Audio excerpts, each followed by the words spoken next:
Order! Order! You are an incorrigible delinquent at times. Behave yourself, man!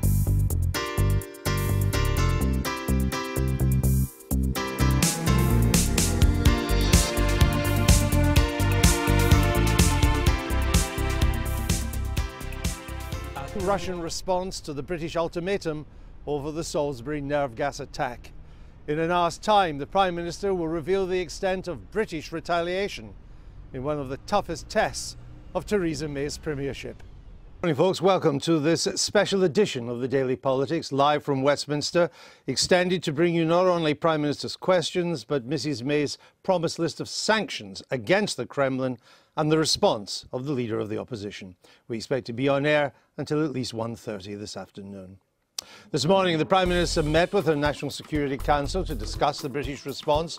She'll make a statement just after Prime Minister's questions, around 12:30 or after. We'll bring it to you live. Russia, which continues to deny any involvement in the Salisbury attack, has warned that any punitive action on Britain's part will be met with a tough response. One Kremlin figure even reminding us that Russia is a nuclear power, as if we hadn't noticed. But what are the Prime Minister's options, and how much international support can she count on for a robust British response? We'll speak to a senior former diplomat. And of course, on top of all this, we'll bring you live Prime Minister's questions at noon.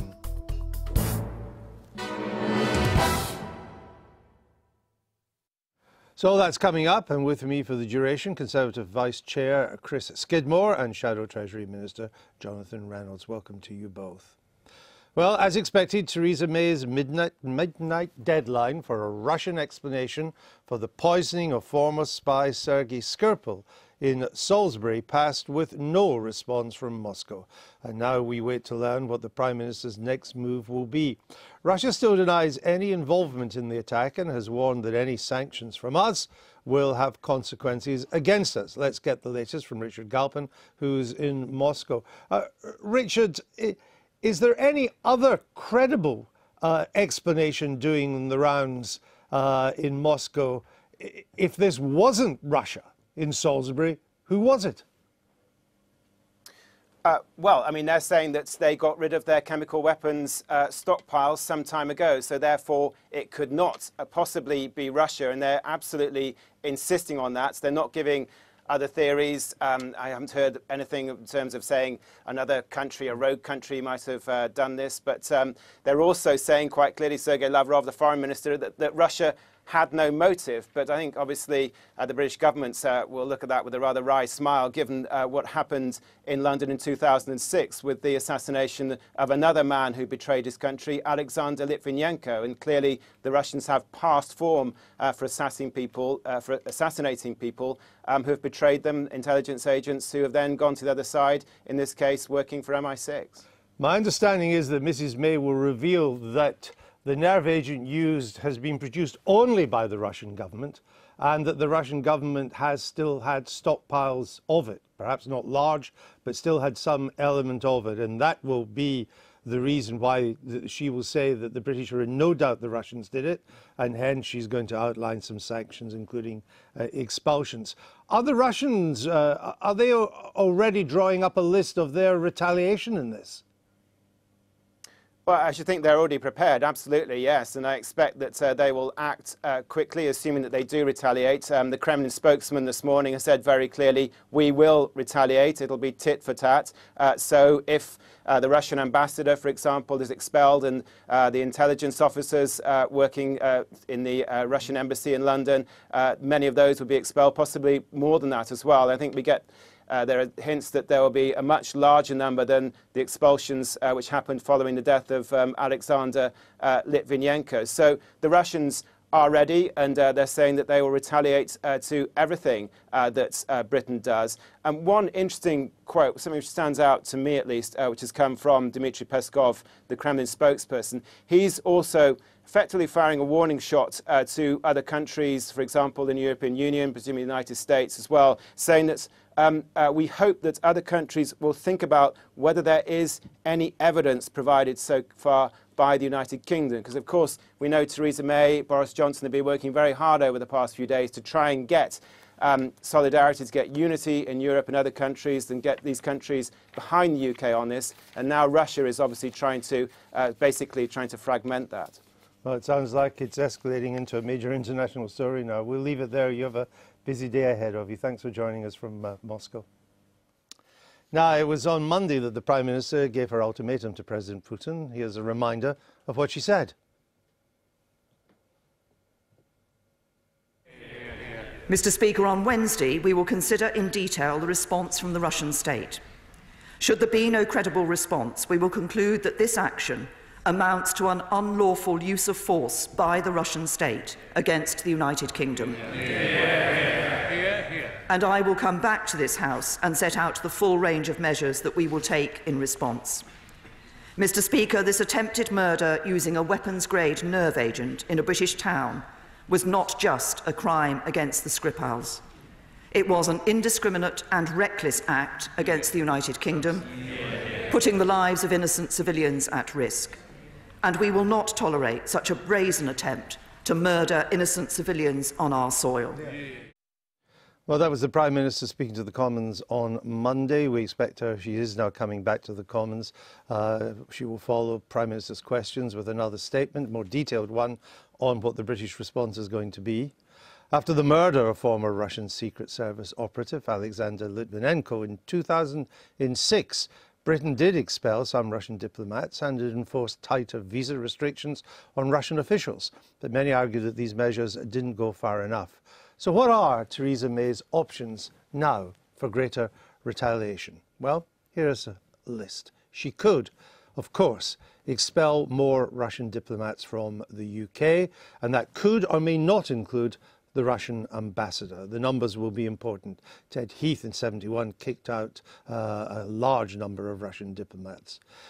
She could also introduce asset freezes and travel bans on Russians involved in corruption and human rights abuses, or at least toughen up the existing powers in that regard. She could bar wealthy Russian oligarchs from accessing their property in London. She could even seize their assets. She could take RT, used to be known as Russia Today, off the air because the British believe it's a purely Kremlin-financed propaganda channel. And there's always the option of boycotting the World Cup, the Football World Cup, which is in Russia later this year. There's also been talk that the British could launch a cyber attack on Russia. The country has the capability to do that, we understand, but this morning I was told that that option is now being downplayed. And of course, the British government could try to convince the European Union to strengthen sanctions against Putin, the European Union having been the organisation that put the sanctions with British support in place after Crimea and the Ukraine. So that's the sort of thing that could be done. With me now is Larissa Brown. She's the Defence and Security Editor of the Daily Mail, and Adam Thompson, who was until recently Britain's permanent representative to NATO. Larissa Brown, Theresa May was criticised when she was back in the time as Home Secretary for arguing for a weak response to the Litvinenko business. Is she under pressure to show that she's tougher than that? I think she is under an awful lot of pressure, and I think the worst thing that she can do now is give a feeble response to the poisoning of the double agent. And so I think she is going to have to come out this afternoon after the PMQs and give a really strong statement and outline various measures which could sort of cross the diplomatic circles, which could be a unilateral response, or she could go to NATO and the EU and the UN and call for a more unified sort of common international response, which I think would make Britain look much more powerful in response to Putin. Do we have evidence that there is appetite in the European Union or in NATO or even in the Trump administration in America to get involved in this and to follow a robust response, to back a robust response, to participate in a robust response? Is there evidence? We've seen a number of warm statements towards the UK from both NATO Secretary General, apparently Donald Trump, certain EU officials. So there'll be at least verbal support for what Theresa May decides to do. But whether that's actually followed through by action is going to be dependent, I think, on how credible Britain's diplomacy over this crisis is. Well, does it help that this happens as we're leaving the EU and that the man in Washington who stood up most for us, Mr. Tillerson, the Secretary of State, was fired within 24 hours of standing up for us? I mean, none of that mood music is helpful, is it? It probably doesn't help, but I'm not sure that it's going to get tremendously in the way either, because I think that serious Americans and serious Europeans seeing the first use of nerve agents since the Second World War on European territory are going to understand that this is a serious issue for them and not just for the United Kingdom. Larissa, the Magnitsky law, based on this a man who was trying to help people get out of Russia, and they imprisoned him and he was killed in the end. It freezes assets of those involved in corruption or in human rights abuses. It has travel restrictions on these people too. My understanding is the British government says that we can already do a lot of that in this country, but that it will probably accept a version of this law to show that it can toughen it up. Is that your feeling? Yeah, it's gone through the Lords and we're expecting it to come back to the Commons. There's been a few amendments to a UK version of these laws that will sort of basically enable the UK to have the same equivalent of what the US have got at the moment. So sort of toughening up sanctions, freezing assets, potentially also having a list of Vladimir Putin's sort of cronies or oligarchs that are linked to the regime, and so they will be banned from the UK. And then, you know, this is a measure that the Prime Minister could do that wouldn't necessarily have huge political ramifications in Russia in the same way that expelling our diplomats would, because Russia have already said that they're going to retaliate.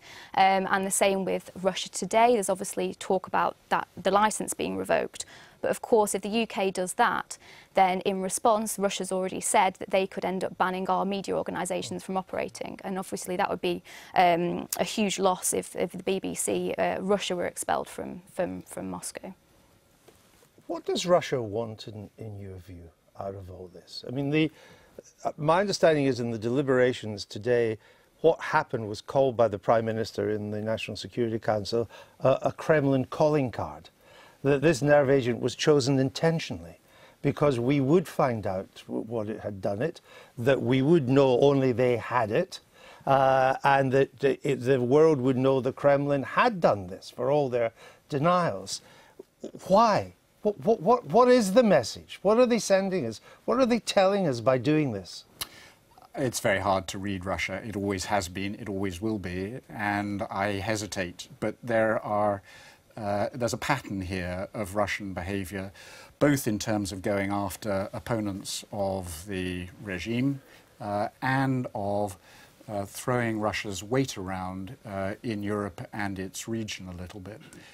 So the question is whether Putin is just asking for attention in order to get the West re-engaged with Russia on a great power to great power kind of negotiation, or whether he's decided that destabilizing activities are a useful thing for Russia in their own right. We just learned, if I can interrupt you, that Britain is calling for an urgent meeting of the UN Security Council. We are one of the 5 permanent representatives on the UN.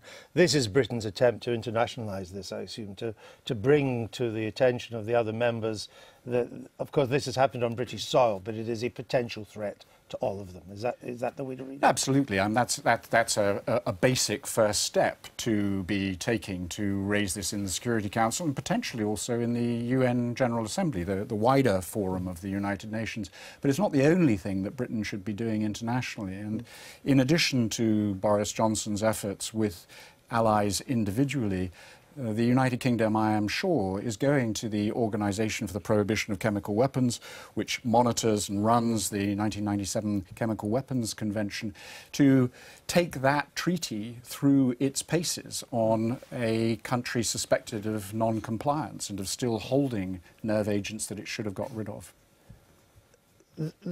We see a nuclear-armed Russia, with a huge nuclear arsenal. We see what it's done in Crimea and the use of its motorized forces in the Ukraine and its undercover forces. And so we think it's strong. But actually, is this a result of weakness? The Russian GDP, the Russian economy, is smaller than Italy's. It's a lot smaller than Britain's. There is widespread, rampant poverty in Russia the moment you leave Moscow or the other big cities. Its capital structure of investment, partly because of sanctions, is collapsing. Its machine tool industry is going into dust. Its oil industry is desperately in need of new capital investment and not getting it. Is this partly to cover the fact that the Russian economy, in many ways, is a basket case?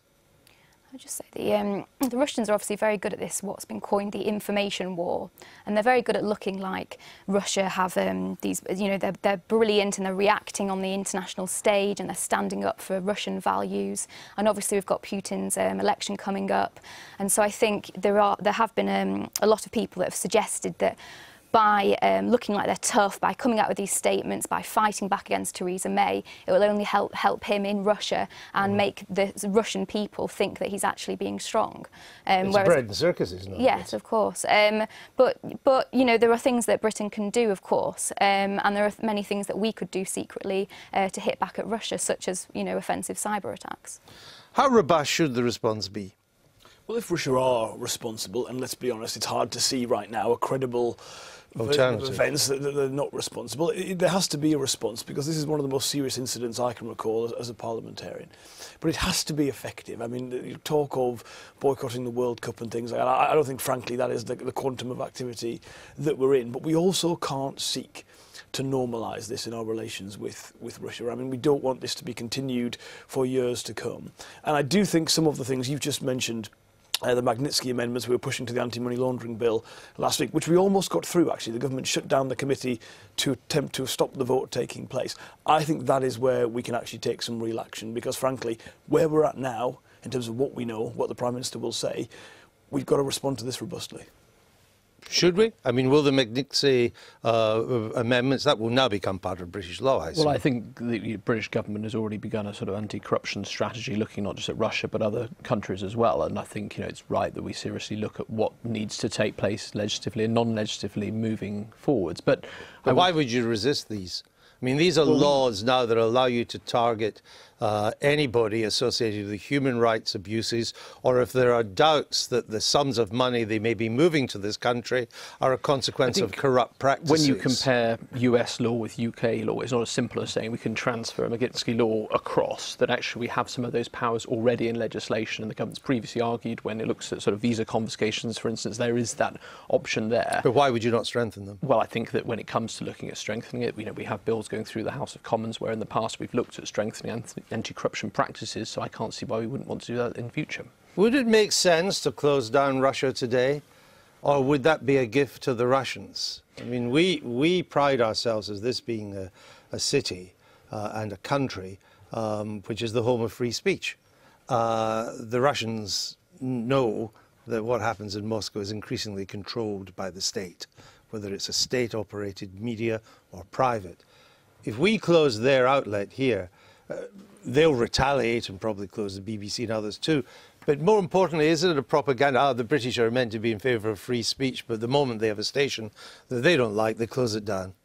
I think obviously for every action there's going to be a reaction, but that shouldn't stop us, I think, looking at Russia today. Obviously we want to work with Ofcom over what sort of actions may be taken, but above all we've just got to stop, you know, politicians, directly elected politicians, going on this programme. And, you know, Alex Salmond, for instance, should give up that programme. Well, he of course has his own show on it. Wouldn't that be a better way, rather than closing it down, it would be to just make it well-nigh impossible for mainstream politicians to appear on it, because they would be attacked for doing so? I mean, I've never appeared on it, and I don't consider Russia Today to be a news source in the way I would consider the BBC or Sky to be a legitimate, impartial news broadcaster. But I think you're right. If it was just unilaterally shut down by the government, there's clearly a massive danger of a propaganda problem. And of course, if it's not followed by due process, they'll just appeal that, and frankly, they'll enjoy taking us through the courts over that. I think certainly in the Labour Party, we're reviewing the advice given to all MPs as to whether they should appear on it. You haven't decided yet. I mean, are Labour MPs going to be allowed or encouraged to appear on it or not now?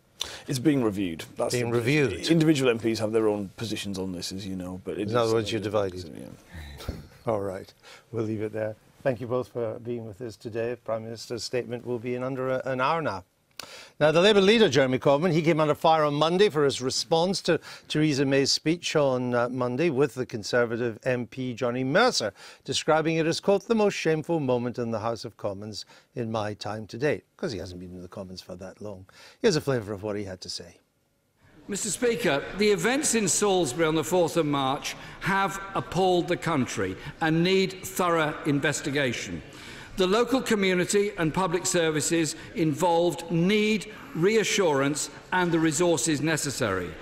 The action the government takes, once the facts are clear, needs to be both decisive and proportionate and focused on reducing conflicts and tensions rather than increasing them. And we can speak to the senior Labour backbencher, Chris Leslie, who's in the Central Lobby now. Mr. Leslie, when Mr. Corbyn called for a robust dialogue with Russia, what do you think he meant? Well, I think we're having that robust dialogue. It finished at midnight last night. I think we're waiting to see what the Prime Minister's report is of the Russian response. I mean, that is the sort of approach that I think the vast majority of MPs wanted to support when they heard about the impact that this chemical attack had on the people of Salisbury. It was not just, of course, the people directly targeted, but there were 38 people taken to hospital, 500 people who had their been warned about their clothes were affected and so forth. So this was a big issue, and yeah, I think the Prime Minister's proposals for saying to Russia, you have to answer if you were directly responsible, or if you lost control of this nerve agent, tell us by midnight last night. So we're all waiting to hear the response. And I think actually this is a time for people to come together behind the government and say, you know, let's get an answer from Russia. One of your fellow Labour backbenchers, John Woodcock, said on Monday that we can't be led by anyone who did not understand the gravity of the threat which Russia poses to this nation. One of your fellow Labour backbenchers. Does Mr. Corbyn understand the gravity of the threat which Russia poses to this nation? I think he does. I want to make sure that if we're led by people, that they do understand what is actually happening. I think it's pretty clear that when you have this sort of absolutely exceptional and quite atrocious activity within the UK, we need a very firm response. And just as in the other conflicts in times gone past, people of different political parties who might have normally had disagreements on day-to-day issues have managed to put those aside, have risen above it and have come together. Attlee, Bevin came together with Churchill in the Second World War. I mean, these are times when you want, the public want to see their leaders come together to stand up on behalf of the British public if we're potentially under attack. You thought Mr. Corbyn's response to the Prime Minister's statement on Monday wasn't appropriate. Why? Well, I felt that party political point scoring at a time when our country was potentially under attack was not appropriate.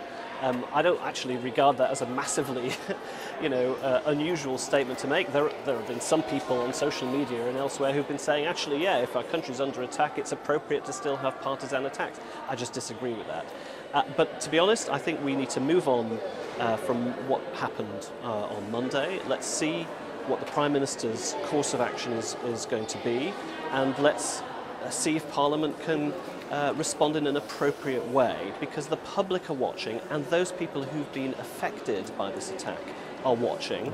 Detective Sergeant Bailey and others, the Skripal's still in hospital. This is a really serious issue, and the public, I think, wants seriousness from all of their elected representatives today.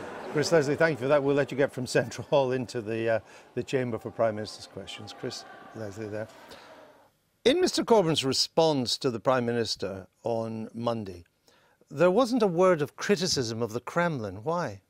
He condemned the attack. I read the response again before I came over today. He condemned the attack. Oh, he condemned the attack, he called for but he action. didn't involve the Kremlin. Well, he condemned the attack. He called for action. Yeah, well, you could hardly not condemn the attack. You could hardly not condemn a nerve gas attack on somebody in this country with the collateral damage he did. but why did he not have a word to say about the Kremlin? Well, he condemned it. He then suggested... No, I'm sorry. I'm not. He didn't condemn the Kremlin for the attack.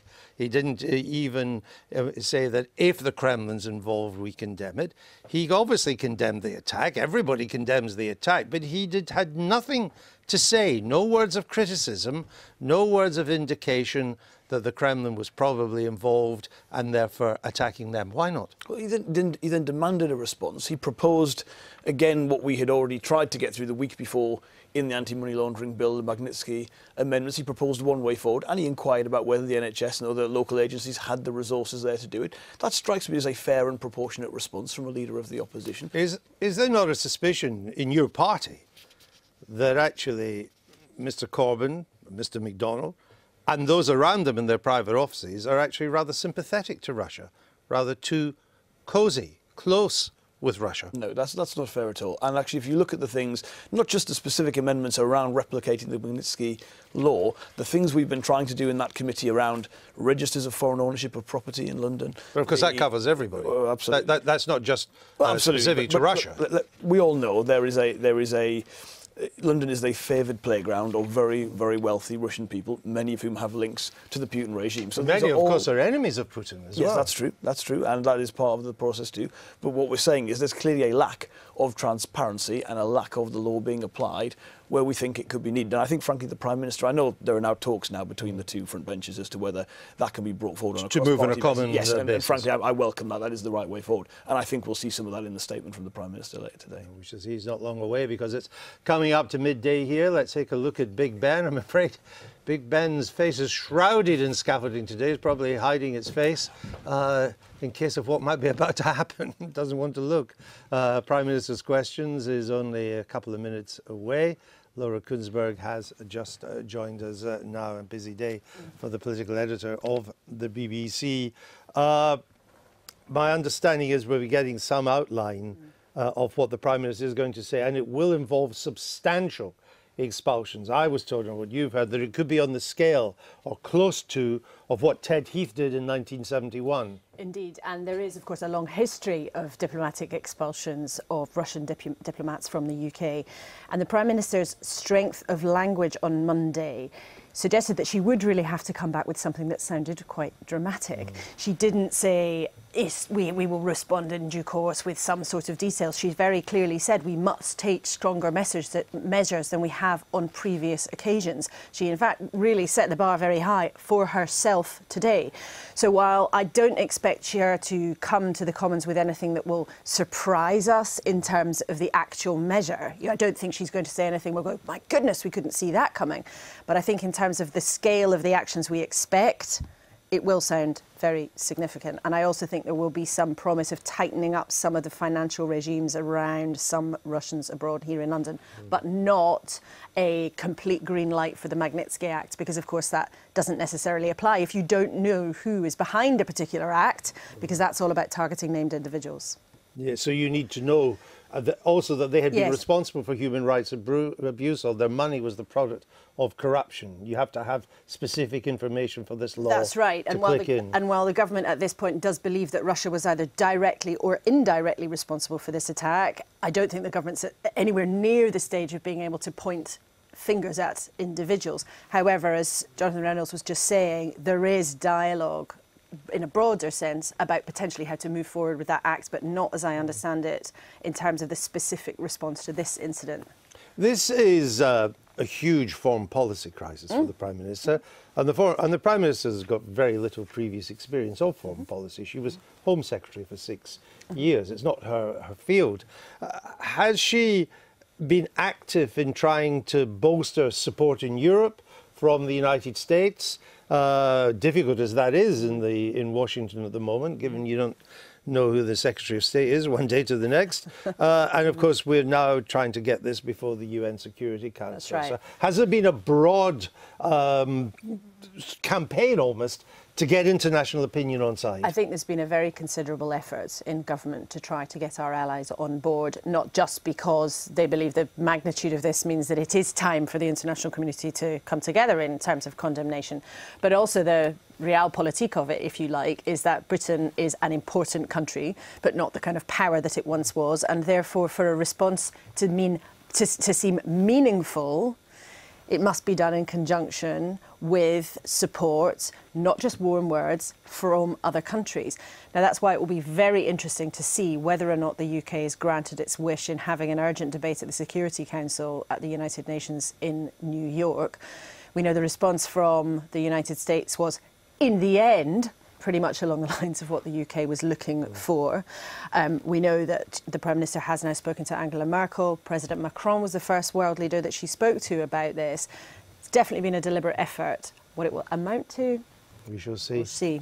We shall now see how Prime Minister's questions go. Let's go straight over to the Commons now. Our heartfelt condolences to the family and friends of Professor Stephen Hawking, who died earlier today. Professor Hawking's exceptional contributions to science and our knowledge of the universe speak for themselves. As his children have said, his courage and persistence with his brilliance and humour inspired people across the world.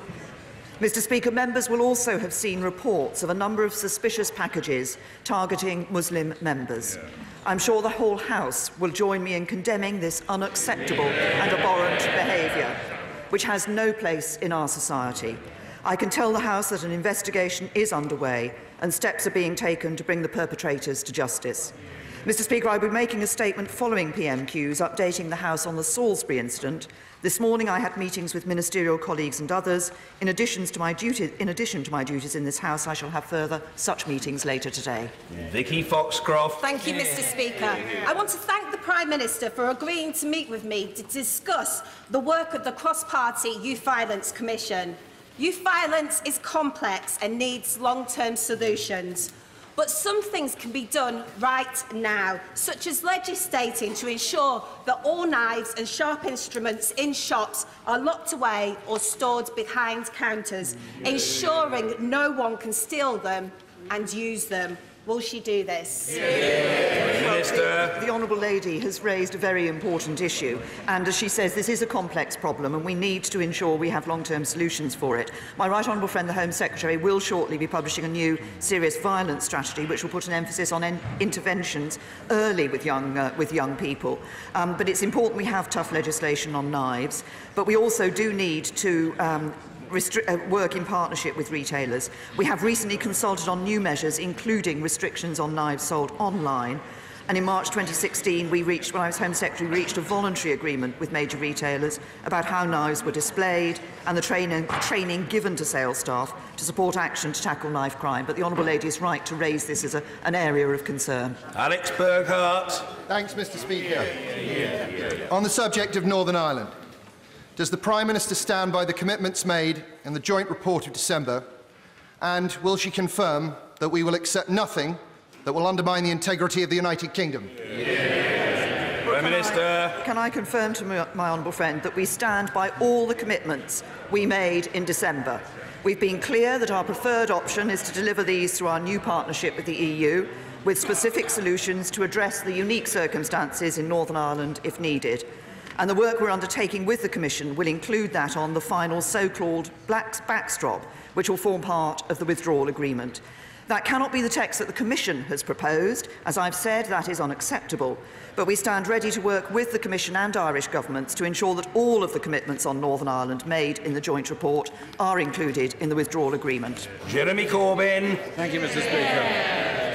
Mr. Speaker, I, along with the Prime Minister, absolutely condemn the vile messages and threatening packages that have been sent to Muslim members of this House, and also the rise in Islamophobia and the abusive messages that are being sent to Muslim families all over this country. It has to be utterly condemned by all of us, as we condemn anybody that attempts to divide our country by racism or by extremism in any form. I think we just have to stand united with any community that's under threat at any time. Mr. Speaker, I'm sure the whole House would join me in supporting what the Prime Minister just said about Stephen Hawking, one of the most acclaimed scientists of his generation, helped us to understand about the world and the universe, was also concerned about peace and the survival of the world, but is also a passionate campaigner for the National Health Service. And he said, "I have received excellent medical attention in Britain. I believe in universal health care, and I'm not afraid to say so." Mr. Speaker, if we believe in universal health care, how can it be possible that someone lives and works in this country, pays their taxes, but is then denied access to the NHS for life-saving cancer treatment? Can the Prime Minister explain? Prime Minister. First of all, join with the right honourable gentleman in saying there is absolutely no place in our society for hate crime or racism, whatever form it takes. We should stand united against such behaviour and such activities. And can I say to the right honourable gentleman that we do ensure, and I'm pleased that we have a good record on the cancer provision that we're making. We now see more people surviving cancer in this country as a result of changes that have been made, developments that have come in the National Health Service than ever before. Of course, we continue to work to ensure that the situation that we're putting, that the treatments that we're making available are the best treatments that we can. I'm not aware of the particular case that the right honourable gentleman has raised with not aware of the particular case that the right honourable gentleman has raised with me, but we do want to ensure that all those who are entitled to service with the treatment through the National Health Service are able to achieve it. There are, of course, questions around particular drugs that are made available to individuals for treatment, which, of course, we continue to look at. Jeremy Corbyn. Mr. Speaker, I would indeed be writing to the Prime Minister about the case I'm concerned about. It's a man who's lived in this country for 44 years, worked and paid his taxes, obviously is an older gentleman, and is now being denied cancer treatment. And I suspect he's not alone in this, and I urge her to discuss this with the Home Office and others. Mr. Speaker, I received a letter from Hillary this week, a British pensioner, and this goes to the point the Prime Minister just said, and she says, "I am now having to pay for my thyroid medication because the CCG needs to save money. I've worked all my life, paid national insurance, and this is not fair." Last March, the Health Secretary said it's absolutely essential that we get back to the 95% target for accident and emergency weights. And he said it should happen, and I quote, "in the course of the next calendar year." Well, the calendar year is now up. Can the Prime Minister explain why this is no longer possible? Prime Minister. Well, first of all, on the individual case, I look forward to receiving the details from the right honourable gentleman. May I just, though, take this opportunity of reminding him that I think he raised a case about Georgina with me last October and hasn't written to me about that particular case. So,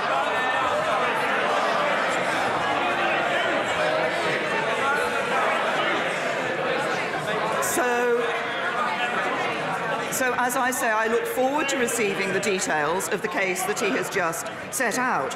What we have done in relation to cancer treatment is ensure there are more diagnostic tests taking place. We see more people being seen by a specialist for suspected cancer and more people starting treatment for cancer. That's why I say that we have seen an improvement in the cancer treatment that is available to people in this country. And in relation to accident and emergency, I'm pleased to say that we do have more doctors working in accident and emergency. We have put more money in, the Chancellor announced this last year, both for winter pressures and to ensure that accident and emergency departments are able to provide the treatment that is right for the patient before them. Because for some people, actually, they don't need to be in an accident admitted to hospital, they need to be seeing a GP. We're working with the NHS to ensure that the treatment that patients receive is the treatment that is right for them. Jeremy Corbyn. Mr. Speaker, my understanding is Georgina's case was resolved before the Prime Minister was needed to do anything about it. Following my raising it here.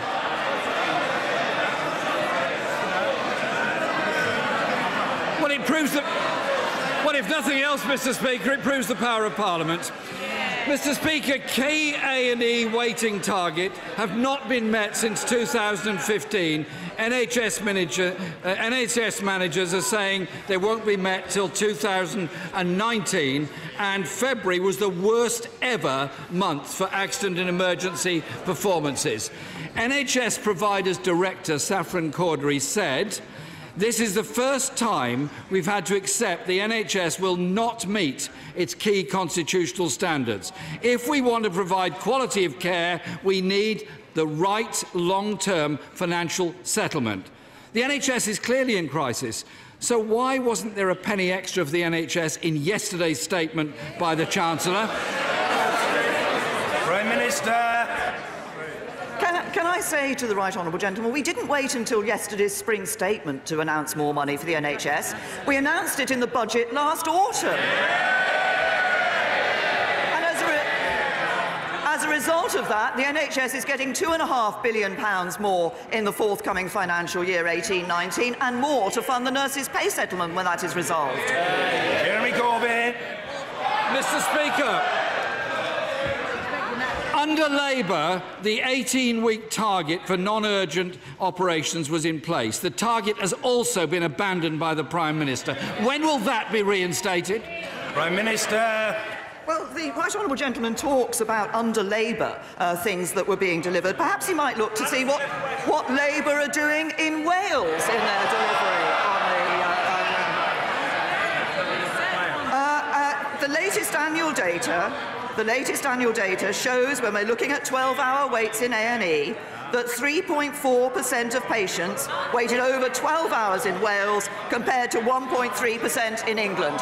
If he wants to talk about meeting targets, he should talk to the Labour government in Wales. Jeremy Corbyn.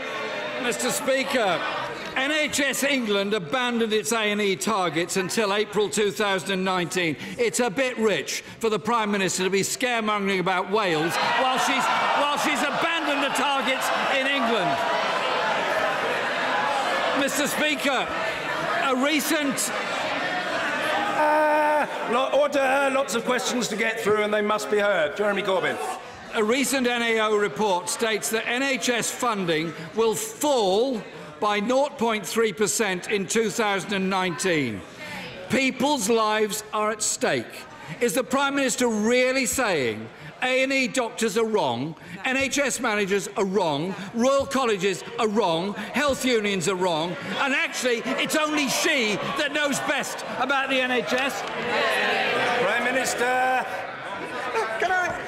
Can I just point out to the right honourable gentleman, he talks about scaremongering in Wales. I was pointing out the facts about what is happening in the NHS in Wales.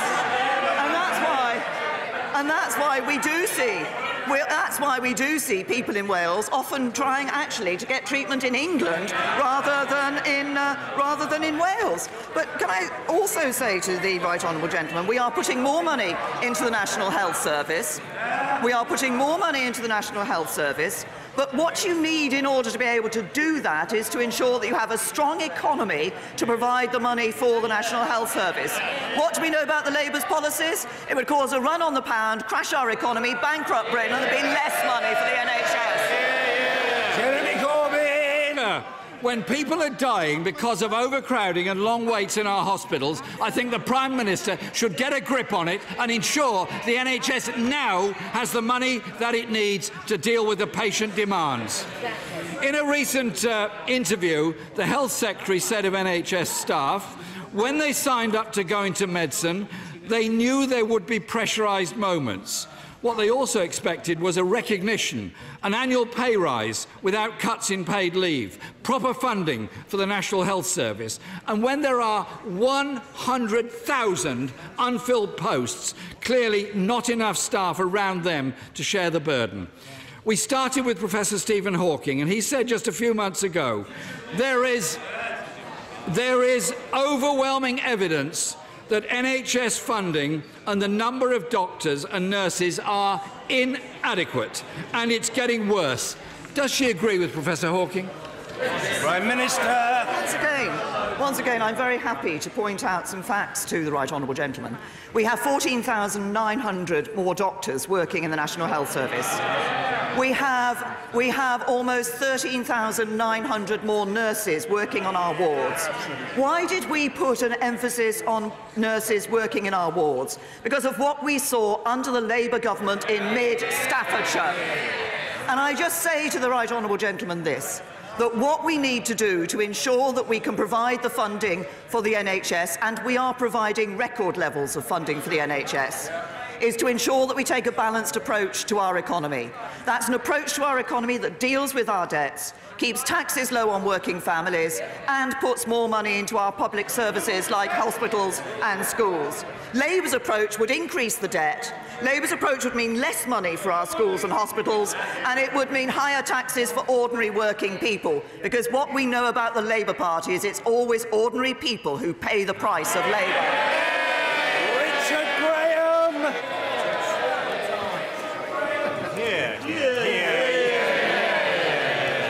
Last week's launch of a consultation on all aspects of domestic violence will be widely welcomed in Gloucester and across the country.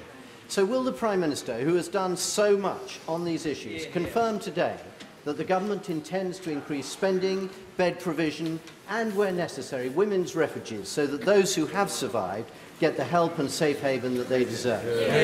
Prime Minister. My honourable friend has raised a very important issue, and this is an issue which I have not only obviously given considerable attention to, but my right honourable friend, the Home Secretary, continues to follow that.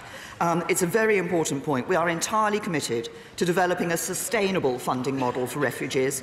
I can guarantee that funding for refugees will continue at the same level as today, because I know how critical this support is to the vulnerable people at a time of crisis. And we will ring-fence the funding for short-term supported housing overall, including refugees, for the long term indefinitely.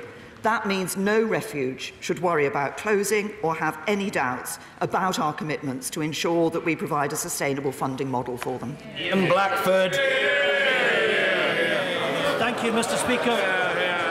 Can I associate myself with the remarks of the Prime Minister and the leader of the Labour Party as far as hate crime and Islamophobia, and of course thoughts are with the family and friends of Dr. Stephen Hawking.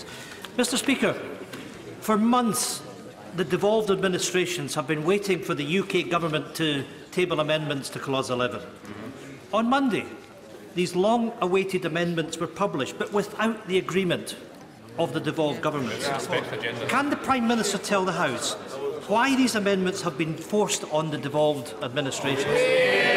Can I say to the Right Honourable Gentleman, in one sentence he says he was waiting for this amendment, and the reason that we were taking time was because we were talking with the Scottish Government and the Welsh Government, and then we do publish, he complains that we've published it. He really needs to get his story straight. Ian Blackford. Thank you, Mr. Speaker. I would encourage the Prime Minister to listen to the question, because it was about agreement, and I'm afraid that answer simply wasn't good enough. The Prime Minister famously claimed that the UK was made up of equal partners. What an irony, now that she's overseeing the demolition of the devolution settlement. In 1997, the Tories were happy to oppose the re-establishment of the Scottish Parliament. Their clothes haven't changed. Now in 2018, they're happy to systematically destroy the settlement that the Parliament thrives on. I call upon the Prime Minister once again, stop this attack on devolution and redouble your efforts in working with the devolved administrations and finding agreement. Prime Minister. The Right Honourable Gentleman. This is a government that has actually given more powers to the Scottish Government. This is a government that will be giving more powers to the Scottish Government. Significant extra powers will be devolved to the Scottish and Welsh Governments as a result of the decisions that we're taking around Brexit. But we have given more powers, including, of course, the tax-raising powers. It's just a pity that the Scottish nationalists have chosen to use their tax-raising powers to increase the taxes on people earning £26,000 or more. Jeremy Quinn. Horsham last week held an apprenticeship fair, building on the success which since 2010 has seen a 70% reduction in youth unemployment. Nationally, we see increasing exports, increasing productivity, increasing real wages. Will my right honourable friend again remind the House that it's that sustained economic performance that underpins our investment in our valued public services? Prime Minister. Can I commend Horsham for holding an apprenticeship fair? I think it's very important that we give young people the opportunity for those apprenticeships, but my honourable friend is absolutely right. We can only fund those public services if we have the strength in our economy providing the income for us to be able to do that. And in the last few weeks, we've seen manufacturing output which has now grown for 9 consecutive months. That's the first time since records began in 1968. We've seen the best 2 quarters of productivity growth since the financial crisis, and the lowest year-to-date net borrowing since 2008, and of course employment near a record high. That's what Conservatives are doing, delivering a strong economy, new jobs, healthier finances, an economy that really is fit for the future. Jack Dromey. Mr. Speaker, last week GKN workers came to Parliament, typically 25 and 30 years service. Their mums and dads before them working for a British engineering icon 259 years old. Sat opposite were the 3 fabulously wealthy owners of Melrose, determined to stage a hostile takeover of their company, break it up and sell it off. Can I ask the Prime Minister this? She told Parliament she would act in the national interest. The next 10 days will decide the future. Will she use the powers that she has to intervene to block this hostile takeover in the British national interest? To the honourable gentleman, as he knows, the Business Secretary has been speaking to both of these companies on an impartial basis. We will always act in the UK national interest. Actually, it's under this government that we've seen the changes introduced to the Takeover Code to provide greater transparency, to give target firms more time to respond. There are a narrow range of scenarios where ministers can intervene on mergers on public interest grounds, but we will always ensure that we act in the national interest. Andrew Salou.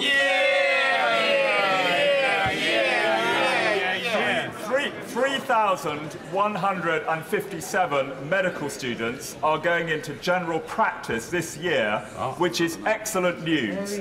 But we are still losing too many experienced GPs in their mid-50s due to the tax penalties on their old pension scheme.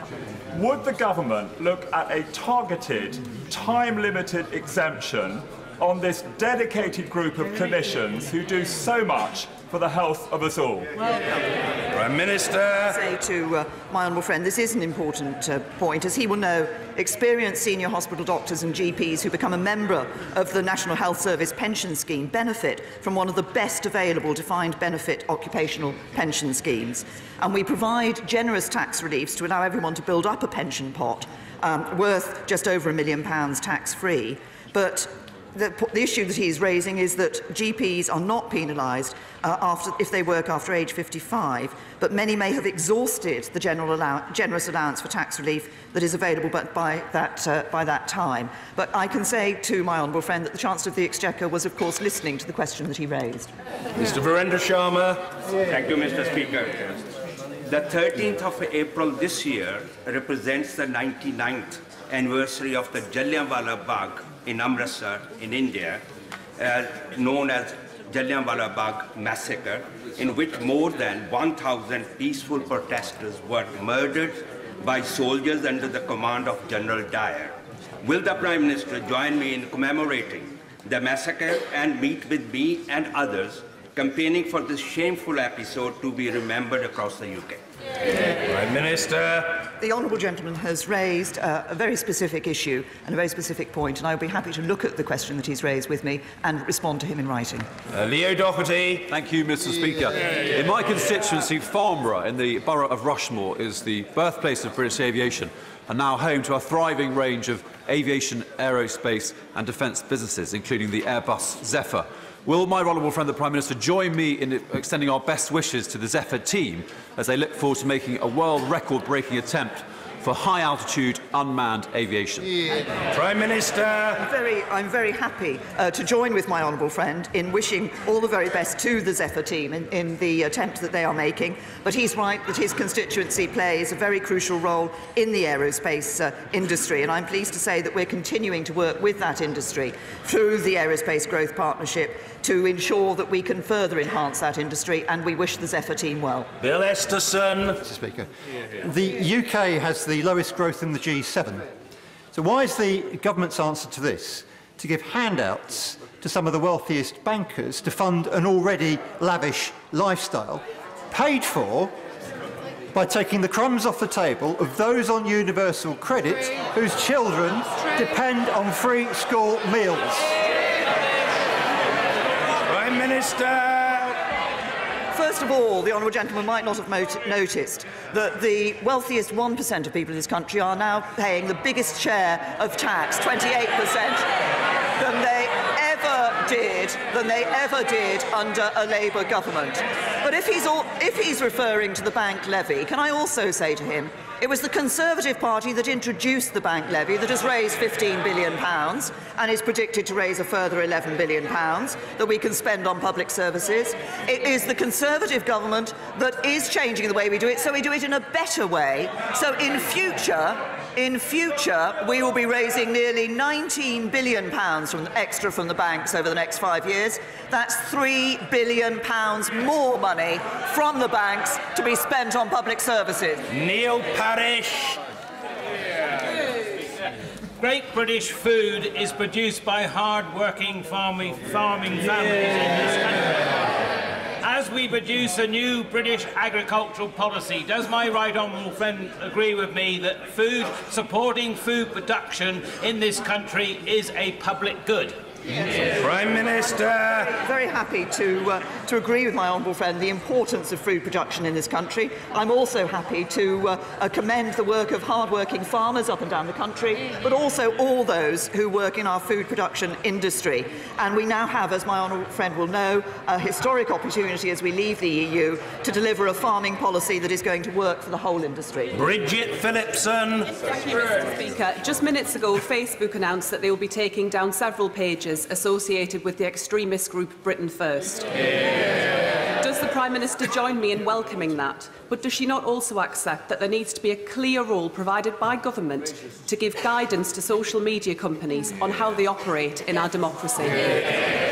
Prime Minister. I certainly welcome that announcement by Facebook, and I'm pleased to say that my right honourable friend, the Home Secretary, has been working with these companies to ensure that they do more, they do act more clearly in taking down material that is of an extremist nature. But I'm very pleased to welcome the announcement that Facebook has made, and I hope other companies will follow. Anne-Marie Morris. Thank you, Mr. Speaker.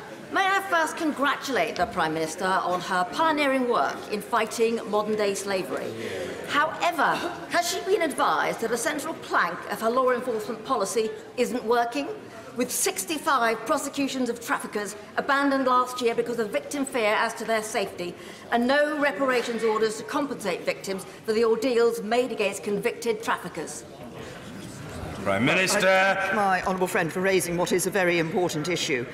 In fact, at the meeting that I chaired recently, in a matter of 2 weeks ago, I think it was, of the Modern Slavery Task Force that I have brought together to bring people from across government, but also from law enforcement, from the judiciary, from criminal justice more generally, and from others, to look at how we're working with this. We were addressing exactly this issue of prosecutions and how can we can ensure that more prosecutions go ahead in future and perpetrators are brought to justice. Vernon Coker.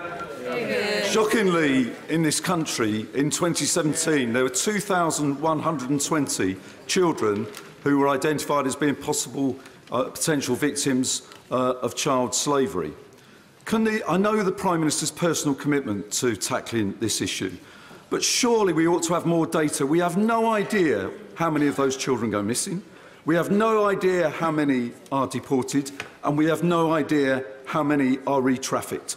In this country, in 2018, a modern democracy, that is simply not good enough. Can the Prime Minister tell us what she's going to do about that?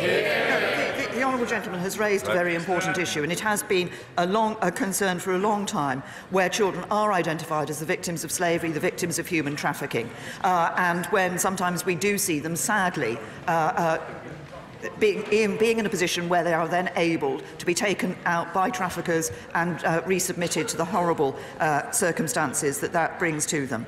We don't return, just on the point that he's making about asylum and deportation, we don't return unaccompanied children who don't qualify for asylum or humanitarian protection unless we can confirm that there are safe and adequate reception programmes and arrangements in place in their home country. And if we can't confirm such arrangements, we grant temporary leave up until the child is 17 and a half. And last October 2017, we confirmed our commitment to roll out independent child trafficking advocates across the country.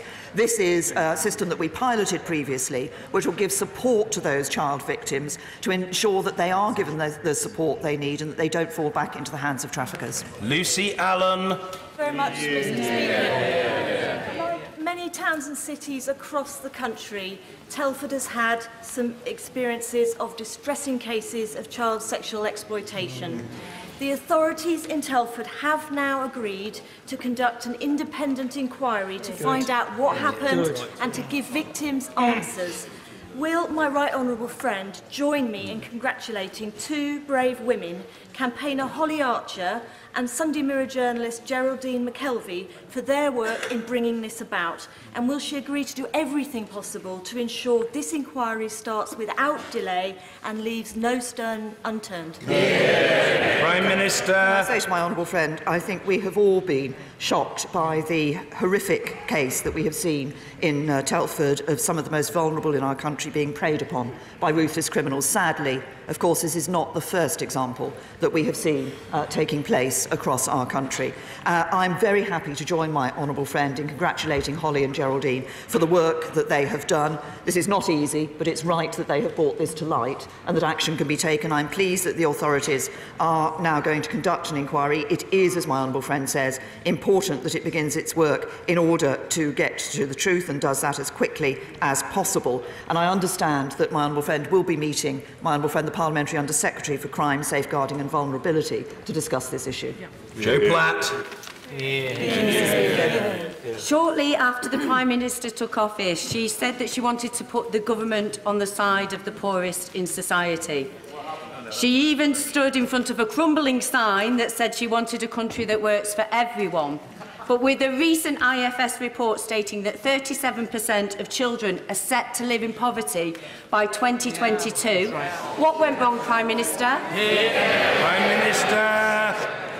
We have seen 200,000 fewer children living in absolute poverty in this country under this government. We continue to take action to ensure that we are helping families to get a regular income by helping people into work, that we're ensuring that the lowest paid in our society get that pay increase through increasing the national living wage, and ensuring that we help people with the standard of living by cutting the taxes for 31 million people. Sir David Amis. Is my right honourable friend aware that the inspirational Music Man project in Southend that works with people who have learning difficulties has now set a world record for tinkling the most number of triangles ever? Does my right honourable friend agree with me that that is yet another reason why Southend should be made a city? And will she please now organise a contest with our honourable friend so that Southend-on-Sea becomes the first post-Brexit city? Prime Minister. My honourable friend, I'm very happy to congratulate the Music Man project in Southend for the record that they have achieved in tinkling triangles. I'm sure that my honourable friend has heard his bid for Southend to become a city. I have to say to my honourable friend that, of course, there will be a number of members of this House who will be putting forward their own towns for that accolade in due course. I knew a city had to have a cathedral. I didn't know it had to have tinkling triangles, Mr. Speaker. Sir Vincent Cable. The Prime Minister will be aware that this week the notorious rapist John Warboys was released from high security prison. One of my constituents who gave evidence at his trial as a victim wants to know why he was not tested first in open prison conditions, and why the parole board is not required to publish the reasoning behind its release decisions, including evidence of contrition. Well, can I, first of all, as the Right Honourable Gentleman will know, there is a case before the courts at the moment, and I understand as part of that case the parole board will be required to explain the reasons why they took the decision. But in terms of the overall issue of parole board decisions and transparency of that, when this decision became clear, my Right Honourable friend, the then Justice Secretary, now the Chancellor of the Duchy of Lancaster, called for work to be done, which has been continued under the current Justice Secretary and Lord Chancellor, to look at this whole question of parole board decisions and the transparency around them. Heidi Allen. Thank you very much indeed, Mr. Speaker. Thank you. I am immensely proud to have the world-leading research and teaching hospital of Addenbrooke's in my constituency of South Cambridgeshire. Their scale and excellence means they rely heavily on doctors from overseas. But of late, they've struggled to bring some of those doctors in because of restrictions on the Tier 2 visa numbers. And with applications reducing from the EU too, it's becoming a real problem. Please can the Prime Minister reassure me and my hospital that she's aware of this challenge and she has a plan to address it? Well, can I Prime Minister. My honourable friend, I am aware of that particular issue. Of course, in the longer term, one of the things that we are doing is to ensure that we can train more doctors here in the United Kingdom. But I'm aware of the issue that she has raised, and I will look into it. Laura Smith. Thank you, Mr. Speaker. Last year, the Prime Minister acknowledged that our social care system is broken and promised to fix it. Since then, 2 care providers in Crewe and Nantwich have been placed into special measures, and another is worried that it may have to close due to a lack of funding. What does the Prime Minister say to providers who state the local government settlement doesn't go far enough and that they cannot afford to wait for the government's green paper? Minister. I say to the honourable lady that, as she will know, I have always said that there were some short-term measures that needed to be taken in relation to the pressure on social care, medium-term measures and long-term. In the short term, we have provided more funding for local authorities. £2 billion extra was announced by my right honourable friend, the Chancellor of the Exchequer. We are seeing more money going into social care in local authorities. We, in the medium term, need to ensure that best practice is spread across the whole country. And we also do, as she's referred to the Green Paper, need to ensure that we can develop a long-term sustainable funding model for social care in this country, and that's what we continue to work on. Speaker.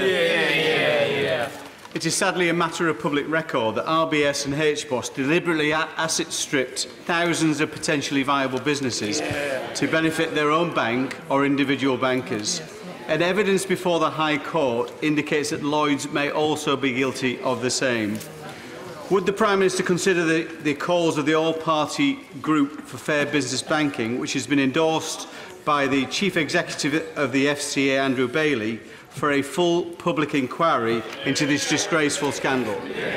Minister. This is an issue that is of concern to many. Small businesses are the backbone of our economy, and we need to ensure that we do learn the lessons that, from what happened at RBS and HBOS. And as he will know, the FCA has reported areas of widespread inappropriate treatment of firms by RBS, who have apologised and set up a scheme for compensation for victims.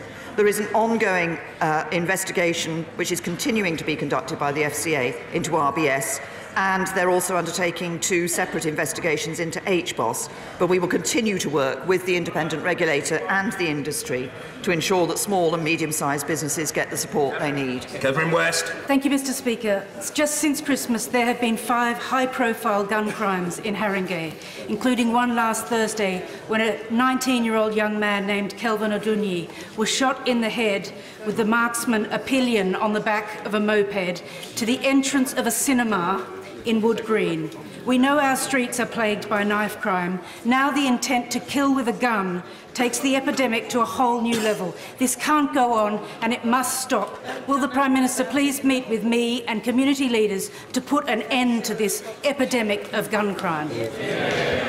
Yes. Prime Minister. Can I say to the honourable lady that I suggest that she meets with the Home Secretary, who will shortly be publishing a strategy in relation to this issue of serious violence that takes place.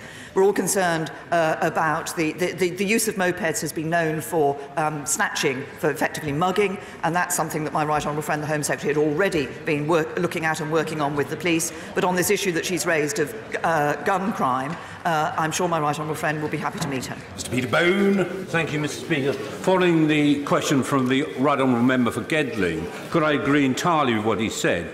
The Prime Minister has done more than anyone in this House to end the terrible modern-day slavery. But we have one problem, sir, and that is the treatment of child victims. They are put in the care of local authorities, and as the honourable member said, they are then re-trafficked. Could we look at having a system like we do for adults, where safe homes are provided centrally, not by local government, so re-trafficking cannot occur?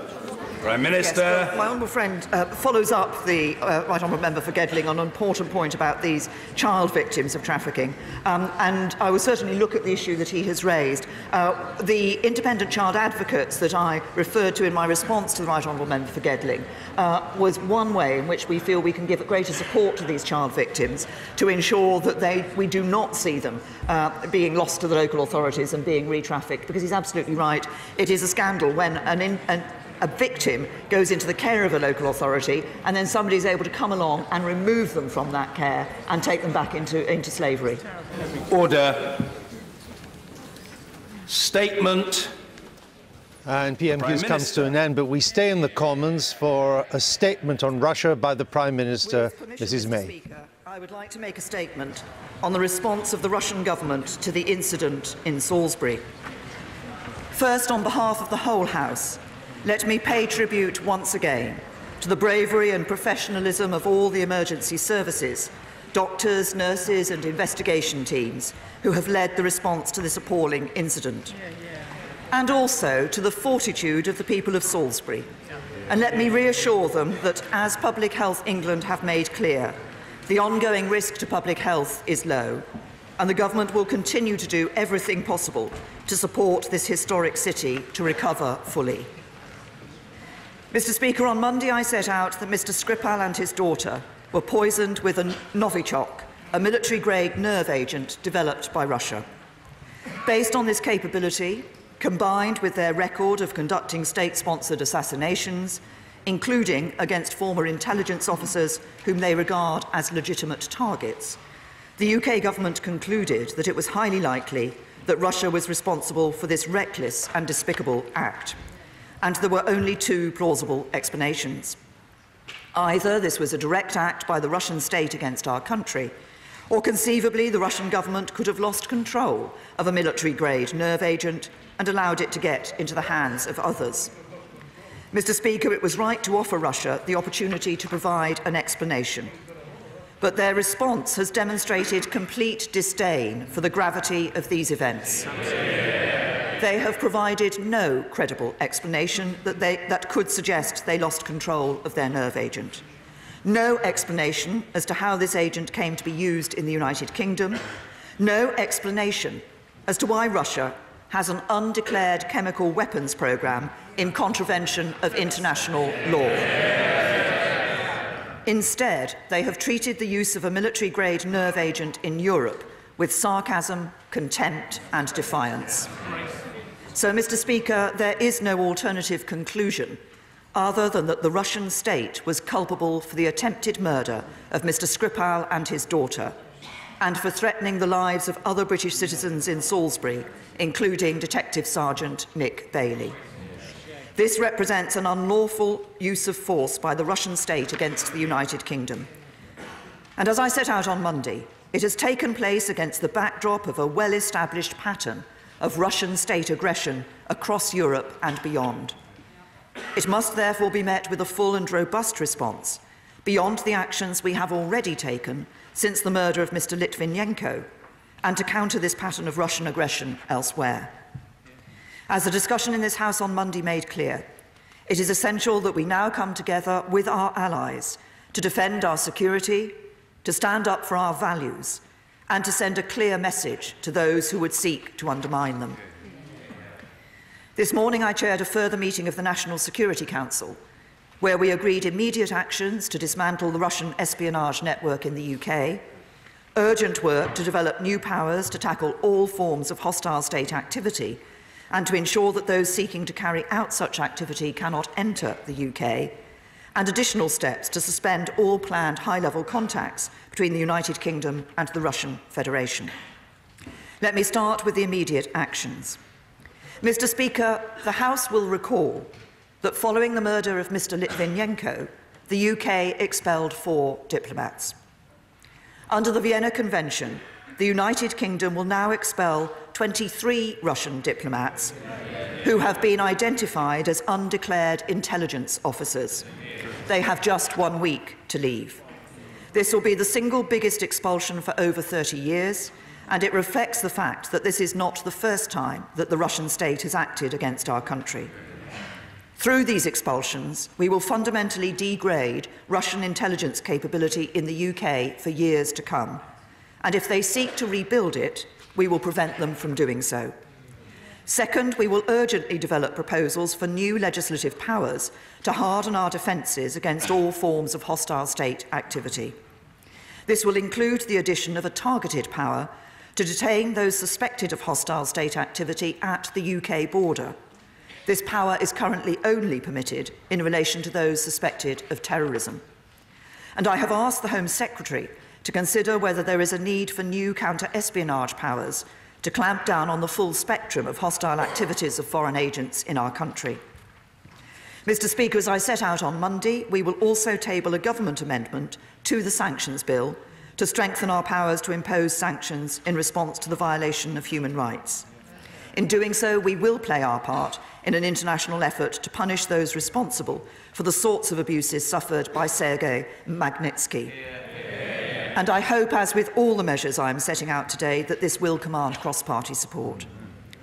Mr. Speaker, we will also make full use of existing powers to enhance our efforts to monitor and track the intentions of those travelling to the UK who could be engaged in activity that threatens the security of the UK and of our allies. So we will increase checks on private flights, customs and freight.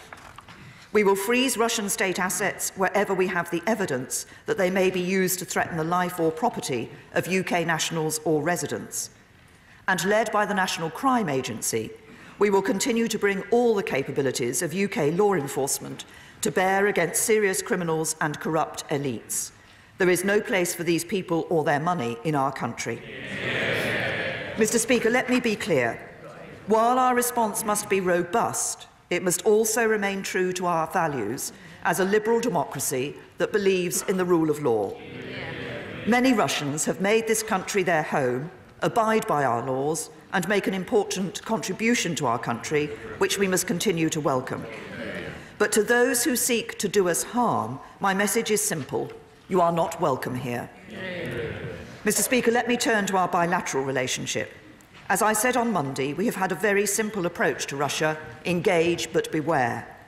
And I continue to believe it is not in our national interest to break off all dialogue between the United Kingdom and the Russian Federation. But in the aftermath of this appalling act against our country, this relationship cannot be the same. So we will suspend all planned high-level bilateral contacts between the United Kingdom and the Russian Federation. This includes revoking the invitation to Foreign Minister Lavrov to pay a reciprocal visit to the UK and confirming there will be no attendance by ministers or indeed members of the royal family at this summer's World Cup in Russia. Finally, Mr. Speaker, we will deploy a range of tools from across the full breadth of our national security apparatus in order to counter the threats of hostile state activity. While I have set out some of these measures today, members on all sides will understand that there are some that cannot be shared publicly for reasons of national security.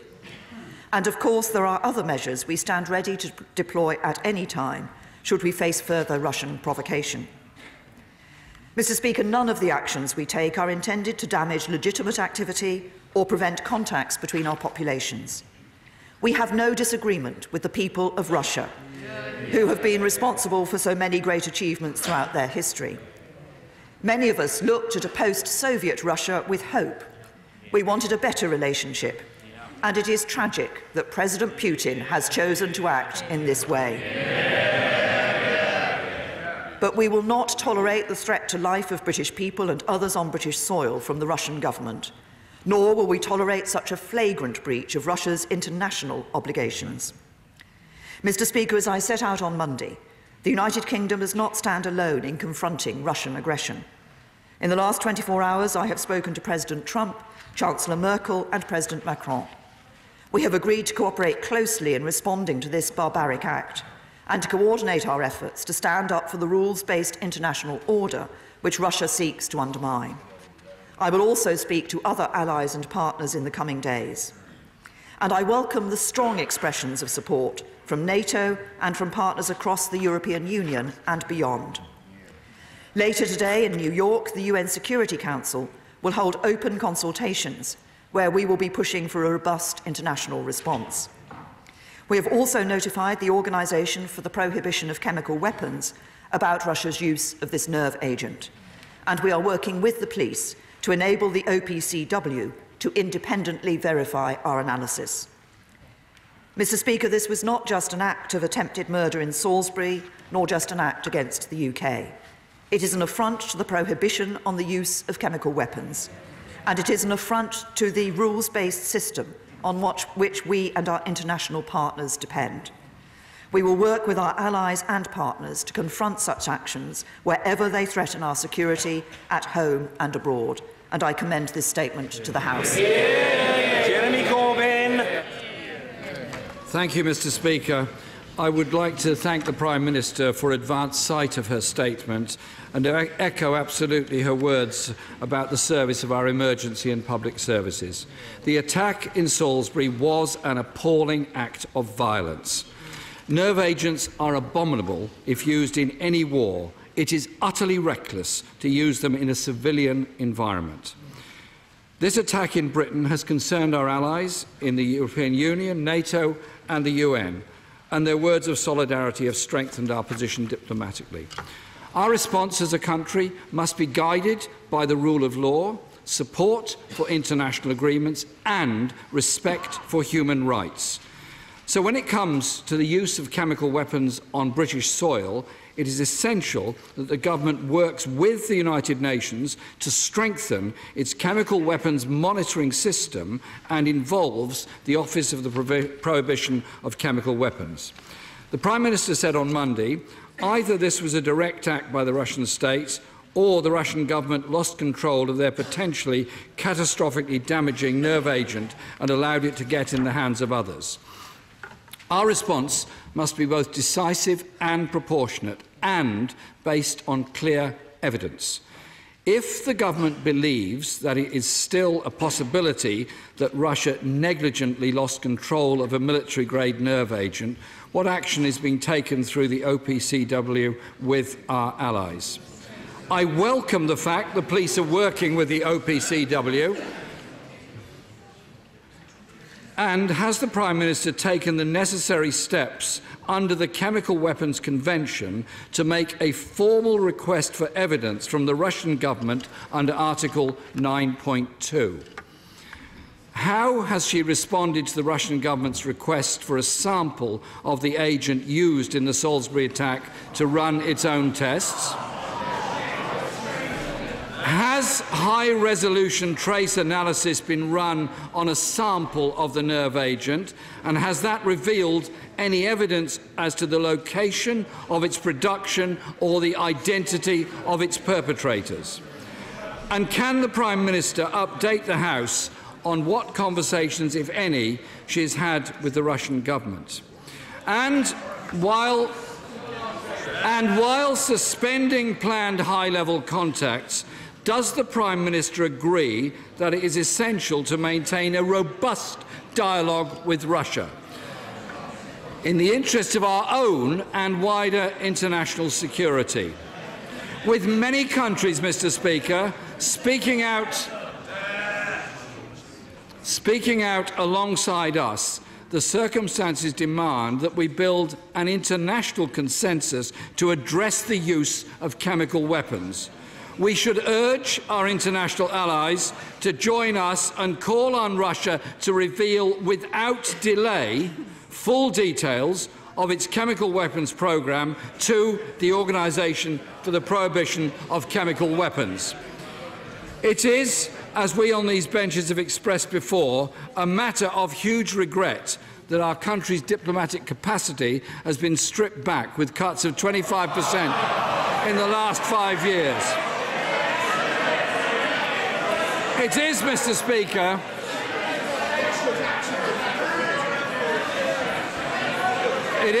Speaker, the right honourable gentleman must be heard. There will be adequate opportunity for colleagues on both sides of the House to put questions. Members must be heard. Jeremy Corbyn. I couldn't understand a word of what the Foreign Secretary just said, Mr. Speaker, but his behaviour demeans his office.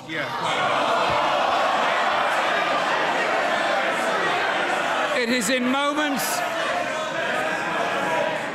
in moments such as these that governments realise how vital strong diplomacy and political pressure are for our security and national interest.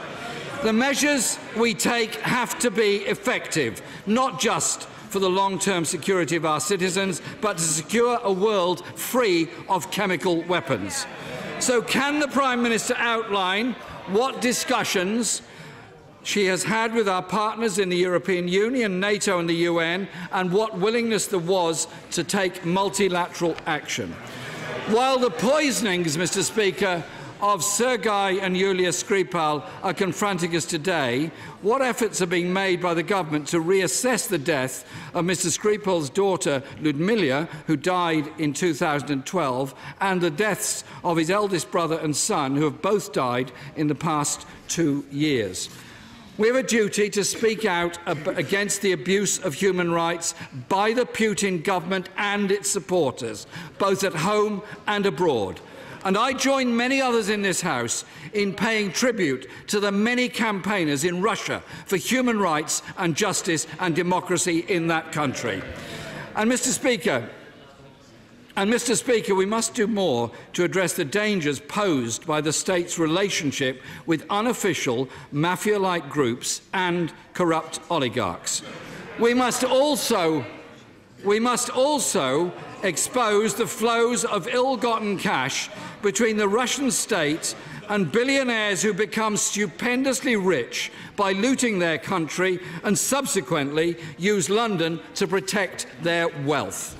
We welcome the Prime Minister's statement today, clearly committing to support the Magnitsky amendments and implementing them as soon as possible, as we on this side have long pushed for. Mr. Speaker, yesterday, Nikolai Glushkov, a Russian exile who was close friends with the late oligarch Boris Berezovsky, was found dead in his London home. What reassurance can she give to citizens of Russian origin living in Britain that they are safe here? Mr. Speaker, the events in Salisbury earlier this month are abominable and have been rightly condemned right across the House. Britain has to build a consensus with our allies, and we support the Prime Minister in... Mr. Speaker, we support the Prime Minister in taking multilateral action and firm action to ensure we strengthen the Chemical Weapons Convention, to ensure that this dreadful, appalling act, which we totally condemn, never happens again in our country. The right honourable gentleman raised...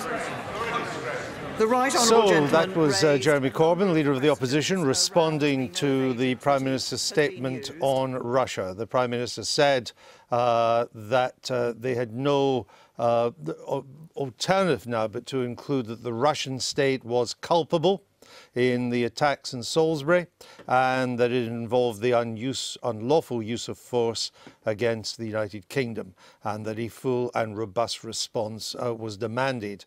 The headline for that is it's basically Dazdevnavia to 23 Russian spies as Mrs. May called them, diplomats in the Russian embassy here, there being expelled within 1 week. The Russian ambassador has already talked of retaliation, and no doubt there will be British diplomats expelled from Moscow. She said the purpose of this, other than sending a symbol, was to degrade Russian intelligence capabilities in the United Kingdom. She also wanted to develop new powers to detain those suspected of intelligence activities at the UK border as they came in. There was more support for tougher action against those who've been involved in human rights abuses or corruption or gaining vast riches through illegal means, and the talk of freezing Russian state assets in that way. All major bilateral contacts with the Kremlin have been cancelled forthwith, including a visit by the Russian foreign minister to this country. She also said she had been speaking to Mr. Trump, Chancellor Merkel in Germany, President Macron in France, who largely were backing the British position and the response to this, and that at 7 p.m. London time tonight there would be a briefing to the UN Security Council by Britain of what evidence they have and why they have taken the actions and what they believe happened in Salisbury. Meanwhile, NATO has asked the Kremlin for full details of its nerve agent program, the nerve agent that was used in the attack on Salisbury. In reply, Mr. Corbyn concentrated mainly on the Chemical Weapons Convention protocol, mentioning it several times, coming back to it after having mentioned it towards the end of his speech as well. He wanted us to work with our allies to make sure that this convention protocol was being observed and being used. He, in the end, did involve the Kremlin too, but for most of the time it seemed more concerned about making this a story of the illegal use of chemical weapons rather than a murder attempt on British soil involving the use of chemical weapons. We're going to look at a lot more of this over the next 30 minutes. And let me go straight to our political editor, Laura Kunsberg, for her reaction. Well, Andrew, on Monday, the Prime Minister promised much more extensive measures, to use her phrase, than the UK had done already, sanctions that already exist. And in terms of the headline from that, expelling 23 so-called diplomats, who she named as basically being Russian spies from London, is a much more significant response than we saw the last time a similar case there was with the Litvinenko murder here. At that point, only 4 diplomats were expelled. There was also, as we had expected, a promise to tighten up the financial grip on Russians who come here who may have links to this kind of behaviour, who may be linked to the States, a promise of that, and a promise which we hadn't really heard about of new legislation actually to try to block people associated with Russian espionage coming into the UK. So this was a hefty response, as she had promised on Monday.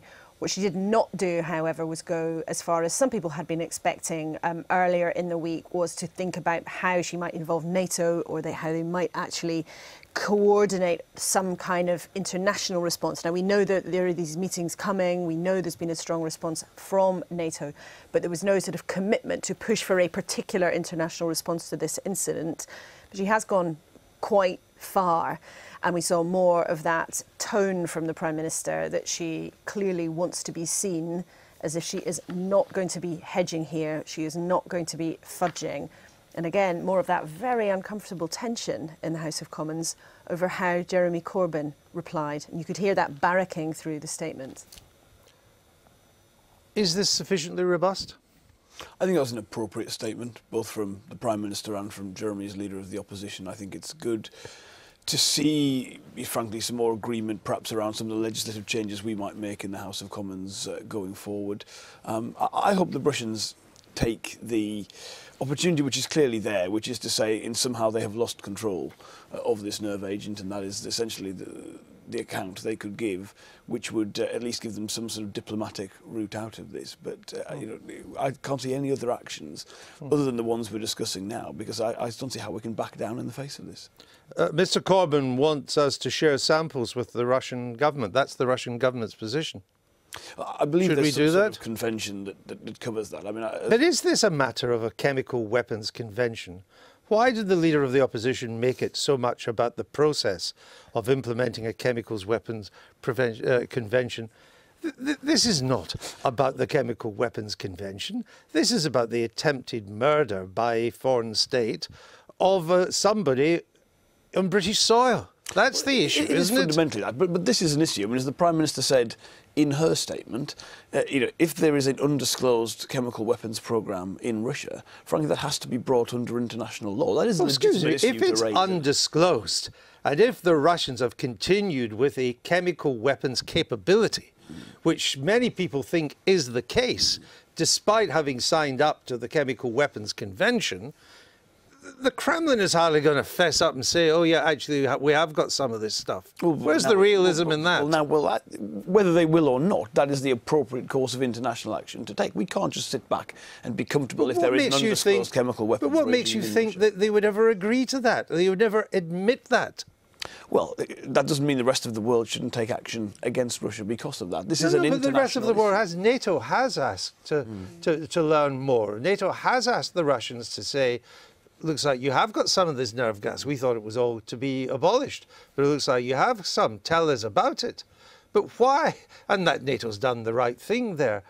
But why would you think that the Russians would comply to this? And why make it? Surely the issue isn't the actual means, dangerous as it was, by which the attempted murder was brought about.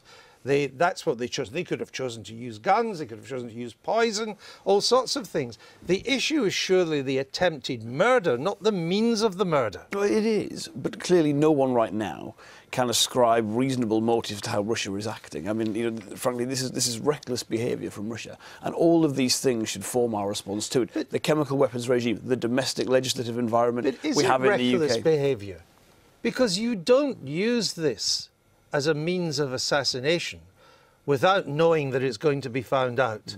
And you don't do this unless you want to be found out, because unless you are attempting to send a message. That's not reckless. That's calculated. That's clear. If you simply wanted to do it, you would hire a hitman and your target would be shot in the dead of night and the hitman would have disappeared before the police ever found out. That wouldn't be sending a message. That would be a mystery death. This has been done in a way designed to send a message, designed to make it public. That's not reckless.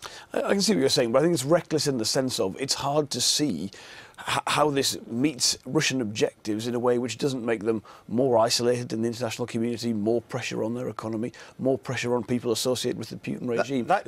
This, to me, is Russia acting in a way which takes it down a certain path, which, frankly, I would not say is in Russia's interest, but that is where they've brought us to. Ted Heath, he expelled in 1971 when Soviet KGB activity was rampant in London.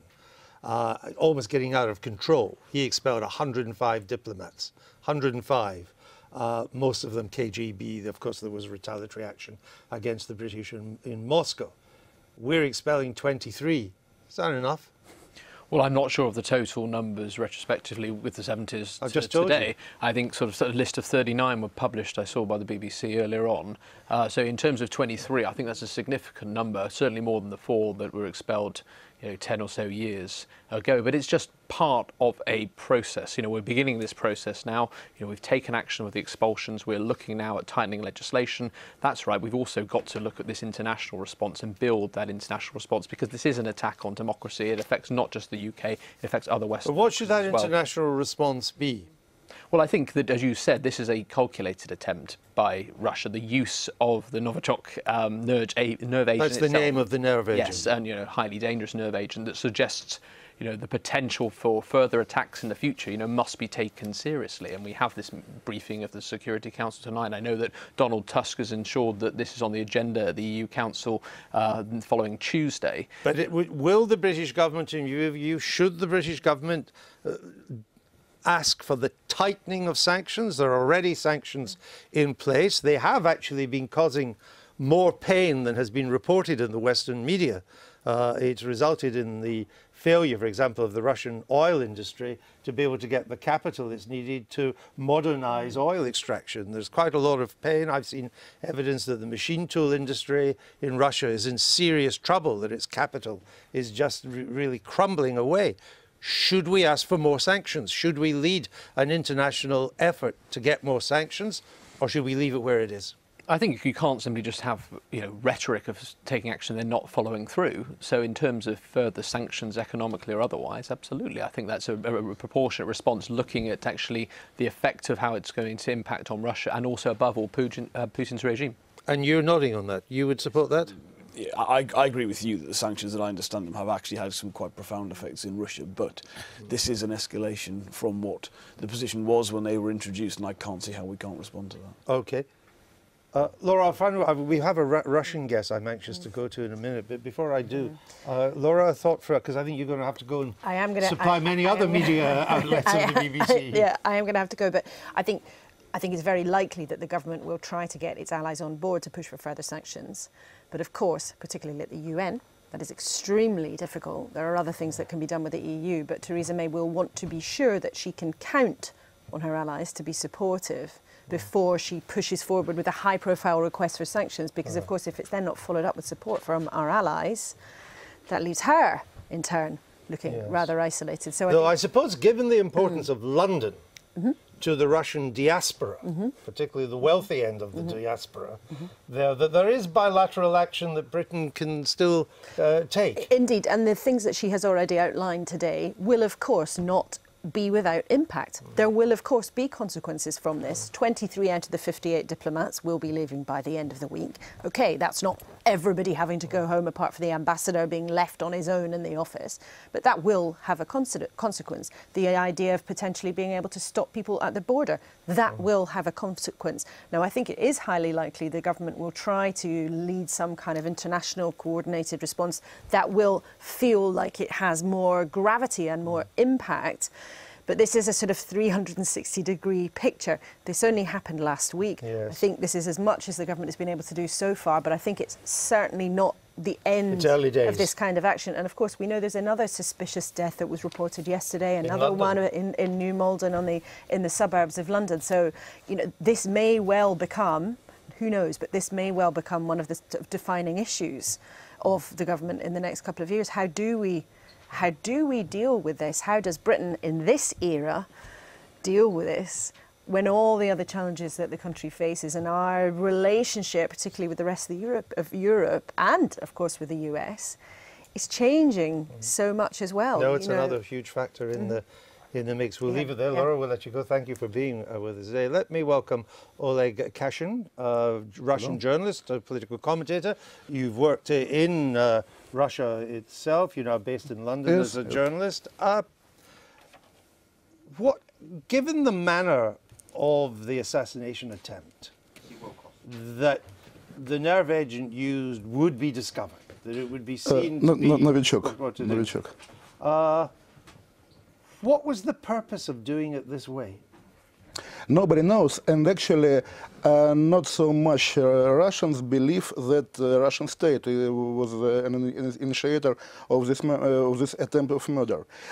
I'm sure that it's impossible for Putin to say his guys from Secret Service to kill Skripal. I think Putin doesn't make orders, and for example, several years ago there was an attempt to kill me in Russia, and Russian detectives found the initiator of this attempt. It was governor of one of the Russian regions and old friend of Putin, but I'm not sure that he didn't ask Putin, may I kill Kashin? No. Everybody do everything by itself. Russian state organism is huge, and every hand doesn't think about another hand. And so you're saying that the Russian state could be behind this, but it wasn't necessarily done on the orders of Mr. Putin.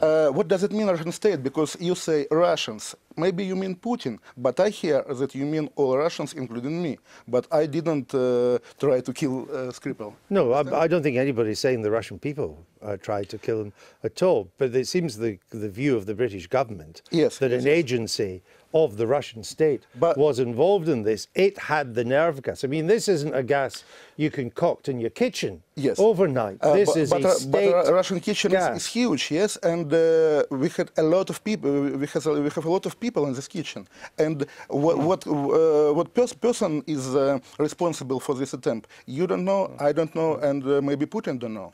Well, I want to come back to that because you raised some interesting issues. But I want to go now to the Foreign Office. Alan Duncan, Foreign Office Minister, joins us now from the central lobby of the House of Commons. What we heard from Mrs May today, the list of measures, of course, the expulsions leading the litany of things that we're doing, is that it, or is that the beginning of further action? Well, it's essential that we've taken robust steps. You never know in diplomatic activity of this sort what one might have to respond to subsequently. But what does matter most is that we have taken firm action against the first time a military-grade nerve agent has been used in a European country since 1945. And that was used in Britain. Its origin is Russian. It put at risk people in and the broader town of Salisbury. It's utterly unacceptable, and that is why the Prime Minister, quite properly, has taken the steps today that she has. Right, I understand that, but what I'm trying to get is that what the Prime Minister announced were a series of unilateral actions that Britain is taking on its own. What I'm trying to work out is that the end of our unilateral action, or is there more to come? And are we now working for a multilateral reaction of further sanctions against Russia with our allies? We're certainly seeking the maximum international support, which is why there will be serious discussions in the United Nations Security Council tonight. Before these were announced, I and others have briefed ambassadors in the UK, and of course the phone lines have been very busy with the Prime Minister talking to President Trump and Chancellor Merkel and President Macron. So we very much hope for, and indeed we are getting, significant support across the world, because I think that people realise the severity of what has happened. This could equally have been in another European town, and I'm sure that we would have been behind any country similarly affected.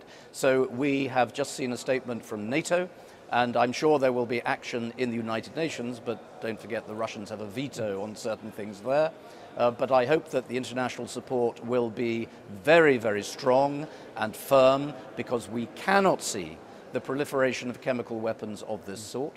And we are also, of course, invoking the full details of the Office for the Prohibition of Chemical Weapons, which is something the Prime Minister also announced in her statement just now. Two quick questions, Minister. But do we want this widespread support from our allies, which we seem to be getting, at least in terms of verbal support, do we want that to be turned into further sanctions against Russia?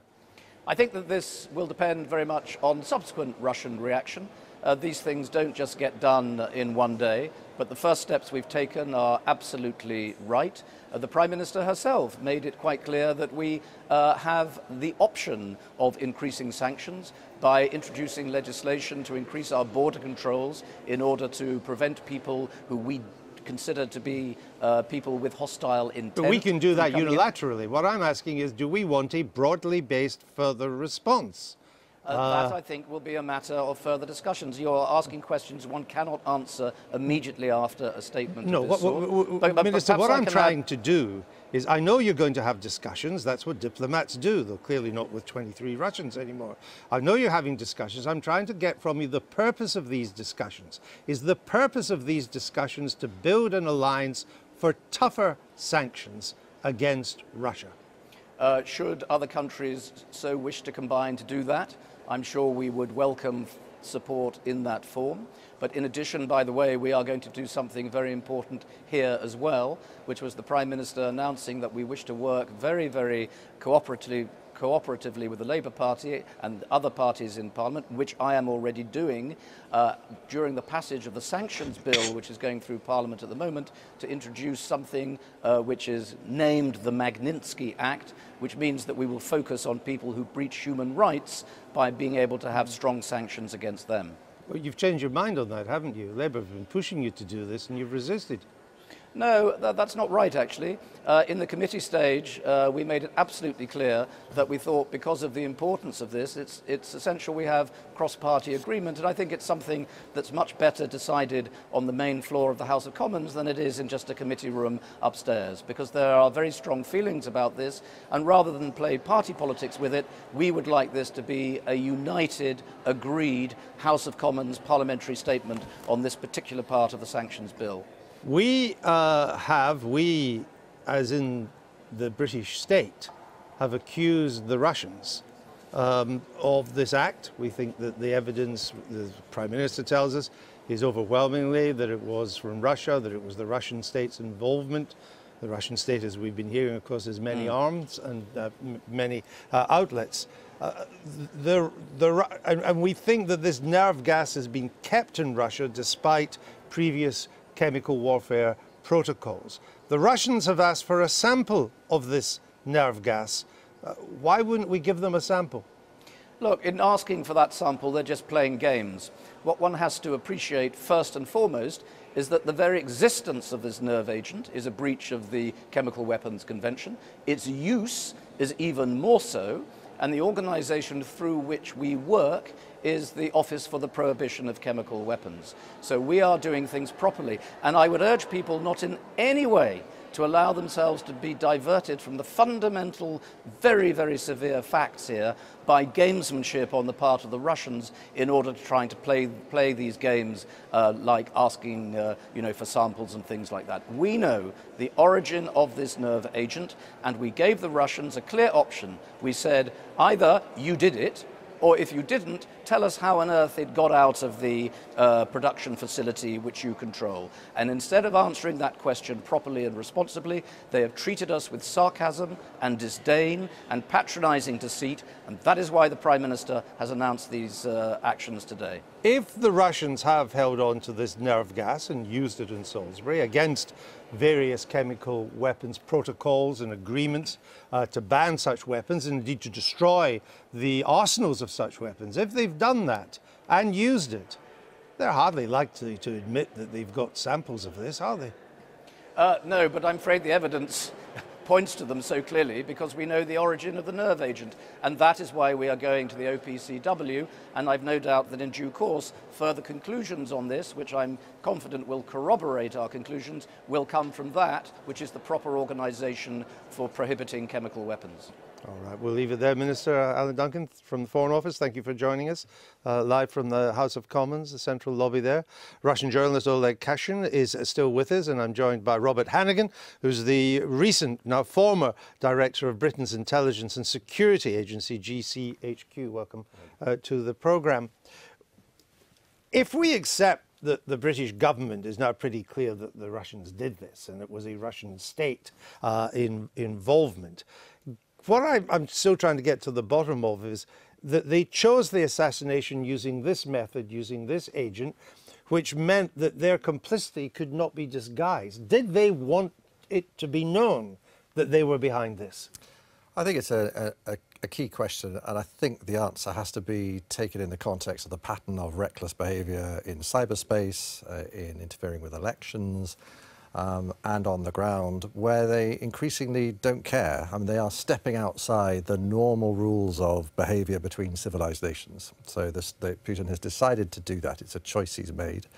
And in that context, yes, you're right, you could not possibly use a nerve agent of this sort without it being traced back to Russia by a sophisticated state down the road from Porton Down. It was bound to happen.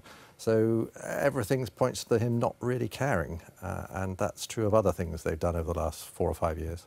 Can I ask you more on the motivation here? Because as I understand it traditionally, this the target in Salisbury was part of a spy swap, that some were returned to Russia and he came to the United Kingdom. Now, as I understand, usually when that happens, both sides then leave their people alone. You don't go... Even in the times of Cold War, correct, even in Stalin times, and now I think so why would they want to take him out?